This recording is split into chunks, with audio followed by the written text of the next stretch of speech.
Kerala Blasters ഇന്നലെ മികച്ച പ്രകടനമാണ് നോർത്ത് ഈസ്റ്റിനെതിരെ കാഴ്ചവെച്ചത്.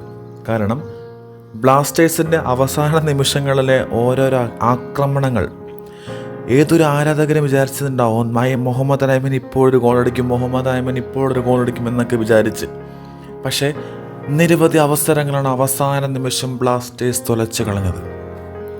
എന്തൊക്കെയാണെങ്കിലും ഒരു ഗോൾ നമുക്ക് കിട്ടിക്കഴിഞ്ഞാൽ നമുക്കൊരു ഊർജ്ജസ്വലതയോടെ നമുക്ക് തിരിച്ചടിക്കാനേ തോന്നത്തുള്ളൂ എന്ന രീതിയിലാണ് ഈ കഴിഞ്ഞ 3 കളികളിൽ നമുക്ക് കാണാൻ സാധിച്ചത്.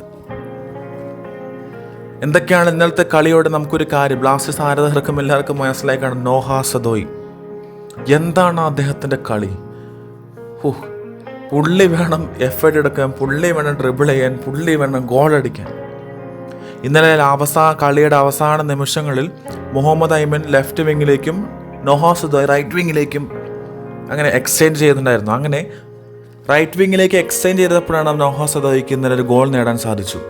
അതേപോലെ തന്നെ മുഹമ്മദ് അയ്മൻ്റെ തനതായ ശൈലിയിൽ ലെഫ്റ്റ് വിങ്ങിൽ കളിച്ച സമയത്ത് ഇഷ്ടംപോലെ അവസരങ്ങൾ ബ്ലാസ്റ്റേഴ്സിന് വേണ്ടി അവസാന നിമിഷങ്ങളിൽ മുഹമ്മദ് അയ്മൻ നെയ്തെടുത്തു.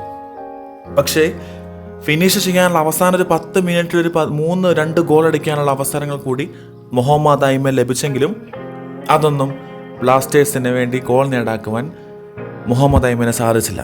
എന്നിരുന്നാലും മികച്ച ഒരു പ്രകടനമാണ് ബ്ലാസ്റ്റേഴ്സ് ഇന്നലെ നോർത്ത് ഈസ്റ്റിനെതിരെ കാഴ്ചവെച്ചത്. കാരണം നോർത്ത് ഈസ്റ്റ് കഴിഞ്ഞ മത്സരങ്ങളിൽ കളിച്ച കളി നമുക്കറിയാം. മോഹൻ ബഗാനെതിരെ ആണെങ്കിലും മുഹമ്മദ് അൻസിനെതിരെ ആണെങ്കിലും കളിച്ച കളി മികച്ച രീതിയിലാണ് അവർ കളിച്ചുകൊണ്ടിരുന്നത്. പക്ഷേ ബ്ലാസ്റ്റേഴ്സിനെതിരെ വന്നപ്പോൾ അവരുടെ തനതായ കളി അവർക്ക് കളിക്കാൻ സാധിച്ചില്ല. കൺട്രോളെല്ലാം ബ്ലാസ്റ്റേഴ്സ്, പാസിംഗ് എല്ലാം ബ്ലാസ്റ്റേഴ്സ്, എല്ലാം ബ്ലാസ്റ്റേഴ്സ് എന്ന. പക്ഷേ ഫിനിഷിംഗ് കൂടി മെച്ചപ്പെട്ട് കഴിഞ്ഞാൽ ബ്ലാസ്റ്റേഴ്സ് മികച്ച ടീമാണെന്നതിൽ ഒരു സംശയമില്ല. മിഖായിൽ സ്റ്റാർ മികച്ച രീതിയിലാണ് നമ്മുടെ ബ്ലാസ്റ്റേഴ്സ് ടീമിനെ പരിശീലിപ്പിക്കുന്നതും.